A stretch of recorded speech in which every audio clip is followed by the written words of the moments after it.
राधा स्वामी। मैं सविता राधा स्वामी सभी जीवों की हितैषी हूँ, मगर जीव का अपना कर्म है कि उसको विश्वास नहीं हो पाता, क्योंकि जीव अज्ञान में है। उसको ये नहीं पता कि उसका हितैषी कौन है। जीव सभी को एक समान समझ लेता है। वो जिस परिवेश में माहौल में पैदा होता है उसी को अपना मान लेता है। वो विशाल हृदय को भी वैसा ही मान लेता है। तो मैं सविता राधा स्वामी सभी की हितैषी हूँ, लेकिन आज मैं जितनी भी नीची जाति कही जाती हैं और ये चमार जाति को विशेषकर इस बात से अवगत कराना चाहूंगी कि किसी भी धार्मिक स्थल पर न जाए, क्योंकि परमात्मा अंतर में बसता है, मंदिरों में, मस्जिदों में व गिरजाघरों में नहीं बसता। तो बाह्यात में अपने समय को न लगाएं और अपना समय अपने सब काम करने के बाद आराम में लगाएं। दिल से ही नाम भजे। कोई भी नीची जाति के जो लोग कहे जाते हैं वो इन पाखंडियों के चक्कर में ना पड़े, क्योंकि ये गंदे लोग बाहर से कुछ होते हैं, अंदर से कुछ होते हैं। इन्होंने हम पर बहुत अधिक अन्याय व हमारा शोषण किया है। अब और अधिक शोषण व अन्याय न होने दे। मैंने सबके नाम की भक्ति की है। मेरा सभी के लिए आशीर्वाद है। सब आराम व शांति से अपना जीवन जिए। जो लोग ज्यादा धार्मिक बने फिर रहे हैं उनको बड़े बड़े बनकर रहने दो, धक्के खाने दो। बाकी जो उच्च जाति के कहे जाते हैं उनको भी मैं उनकी मर्जी के अनुसार उनकी मर्जी सौंप रही हूँ, क्योंकि जो कहते हैं कि हम बड़ी जाति के हैं या हम ज्यादा समझदार हैं, तो उनकी समझ उनके हाथों में सौंप दी है कि वो मेरी कहने के अनुसार चलेंगे या अपने अनुसार चलेंगे। क्योंकि सत्संग अज्ञानियों के लिए और नासमझों के लिए होता है, तो उनको ये छूट है। पर मैं चमार जाति में पैदा हुई हूँ और मैं जानती हूँ कि चमार जाति पर क्या क्या अत्याचार हुए हैं। इन लोगों ने मेरे को भी बहुत सताया है। मैं अपने हिसाब से अंदाजा लगा रही हूँ कि ये हमारे जैसों पर ऐसे ही अत्याचार करते हैं। तो मैं अछूत व निम्न जातियों को आशीर्वाद देती हूँ। वैसे जातियां पहचान के लिए बनाई गई थी, लेकिन इन लोगों के कर्मों की वजह से, व्यवहार की वजह से जाति के ऊपर बल दिया जा रहा है। तो इनके क्रियाकर्मों में मत फंसना। कहीं भी मंदिरों में चढ़ावा व पैसा मत डालो। अपना पैसा अपने घरों में लगाओ, अपने जीवन को ऊंचा उठाने में लगाओ, तभी हमारा जीवन सफल होगा। और जो हम दुनियादार कहते हैं कि भूखे गरीबों की सेवा करो, भूखे गरीबों के नाम पर धन डालो, तो जब भूखे गरीब जो हैं और वो अपना मेहनत करेंगे, अपना पैसा स्वयं पे लगाएंगे, तो खुद समर्थ बन जाएंगे। कहीं भी कोई भूखा गरीब नहीं रहेगा। सब अपनी मेहनत के बल पर ऊंचे उठो, अपना पैसा अपने जीवन को अच्छा बनाने में लगाओ। क्योंकि मैं लूट चुकी हूँ। मैंने अपना पैसा, इन लोगों ने मुझे लूट लिया है, खा लिया है।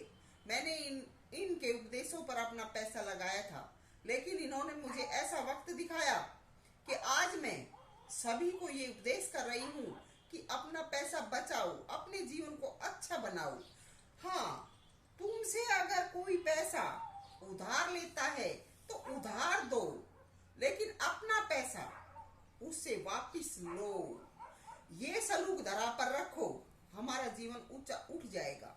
लेकिन कहीं भी भूखे गरीब या ऐसे लोगों के नाम पर तुम सेवा मत डालो, क्योंकि ये सेवा भूखे गरीबों को नहीं दी जाती है।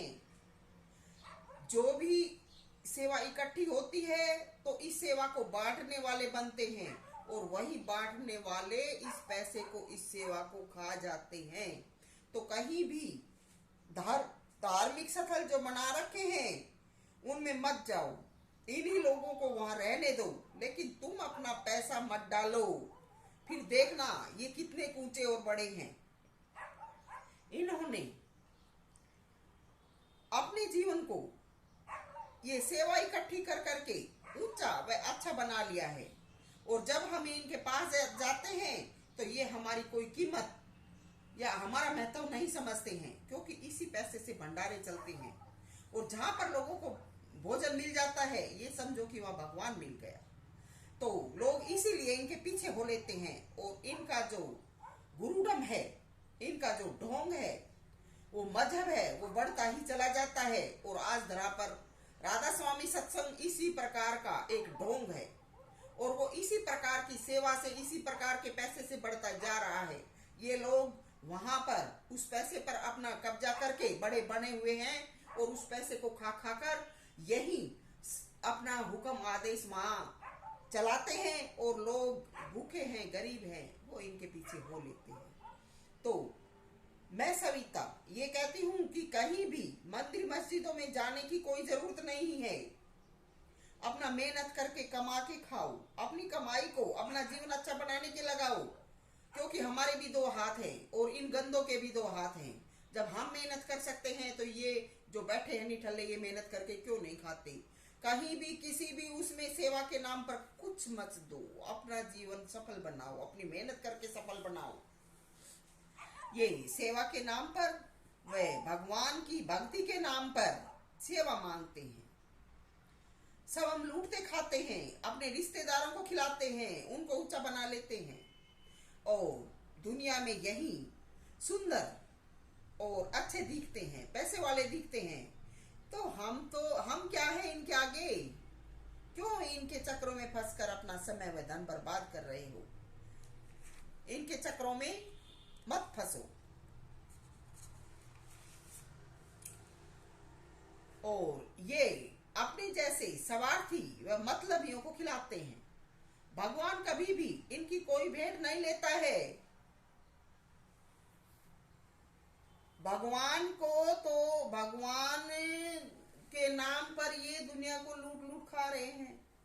लोगों को भगवान के नाम पर बहला बहला कर फुसला कर पैसा मांगते हैं, मीठी मीठी बातें बनाकर सुनाते हैं, और फिर वो दान पात्र आगे रखते हैं कि डाल दो पैसा। आज तक किसी भी भक्त को इन्होंने चैन से नहीं जीने दिया। जब तक इनका स्वार्थ पूरा नहीं होता आगे पीछे रखते हैं, फिर धक्के मार देते हैं। तो भगवान दिल आत्मा में बसते हैं। अपने दिल में भगवान को याद करो। सत्संगों में, इन मंदिरों में भगवान नहीं है, इनमें चोर लुटेरे हैं। इनके चक्कर में न पड़ना। अपनी इज्जत व अपना धन बर्बाद मत करना। उम्र बीत जाती है, कोई परिणाम नहीं मिलता है। बुढ़ापा आ जाता है, समय हाथ से निकल जाता है, हमारे पास कुछ नहीं बचता। सो इनसे बचो व बचाओ। कोई भगत नहीं है, कोई भगवान नहीं है। स्वयं को पहचानो, स्वयं की पहचान करो। भगवान हमारी आत्मा के अंदर बसता है। एक जगह पहले बच्चे थे, स्कूलों में कविता पढ़ते थे कि मानवता का धर्म धरे तो मानव ही भगवान है। अगर मानवता का धर्म धरते हैं तो इंसान में ही भगवान है। भगवान कहीं पहाड़ जंगलों में, मंदिर मस्जिदों में नहीं रहता है। भगवान तो दिलों में रहता है। तो स्वयं को पहचानो। बाकी ये लोग भगवान के तो ये करीब भी नहीं है। कहाँ इनके पास से भगवान मिलेगा? सब झखड़ झक हैं। सविता ने जीवन को कुर्बान करके वह मिट्टी में मिला के देख लिया है। परमात्मा भी दुखी हो उठा है, क्योंकि हर तन में, हर घट में मालिक रहता है। और जब मेरे तन की ऐसी हालत हुई तो परमात्मा भी रो उठा, क्योंकि मंदिर तोड़ो, मस्जिद तोड़ो, ये तो यार मुजाका है। इस घट को, परमात्मा के शरीर रूपी घर को मत तोड़ो। ये असली घर खास खुदा का है। तो ये शरीर ही खुदा का घर है। इन पाखंडियों से बचो। कहीं मंदिर मस्जिदों में परमात्मा नहीं है। और जो जीवन मिला है उसको प्यार प्रेम से व सहयोग से जीवो। कोई किसी का दुख नहीं मिटा सकता, क्योंकि जीवन में दुख प्रकृति की विडंबना है। शरीर हाड़ मांस है, दुख व सुख दोनों की उपस्थिति है। तो दुख को, दर्द को सहन करना सीखो। यही जीवन है, बाकी कहीं कुछ नहीं है। सविता का विश्वास नहीं है तो जाकर देख लो, थोड़े दिनों में स्वयं यही कहोगे। तो सविता का सभी प्राणियों को आशीर्वाद एवं प्यार। बस एक बुराई से बचो, आपसी झगड़ा एवं विवाद मत करो। जीवन जीने का यही सबब है, इसी से रूह की खुशी है। रूह ही परमात्मा का सूक्ष्म स्वरूप है। तो राधा स्वामी मत की जो असली शिक्षा है वो कहती है कि घर में रहो, कमा कर खाओ, पर धन पर तिरिया से नेह ना लगाओ। ये सुख का आधार है, बाकी सब मालिक की मौज के अधीन। सविता राधा स्वामी।